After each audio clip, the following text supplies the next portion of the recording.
In this quick tutorial, I will show you how to change the battery in this Kia Spectra key fob.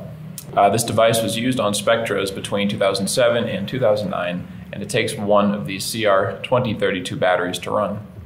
The first thing we're going to do is look to the top of the device to see this little indentation.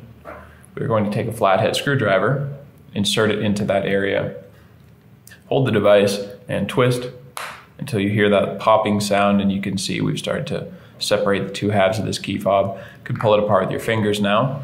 Set this back piece to the side, and from here we're going to use the very same tool to push the battery up out of this metal housing. So just push on it gently until you can remove it with your fingers. Now get rid of your old battery, take a brand new one. That's a CR2032 battery, and put this positive side face up. You can just slide it. You can push it back in with your fingers securely into place. And all we got to do now is click the back on, and we're good to go. That's all it takes. So I hope this helped you out, and if it did, you can let us know in the comment section or give this video a like. And for more information on how to change the batteries for key fobs from any maker model, check out the rest of our videos here on YouTube or visit us at fobbattery.com.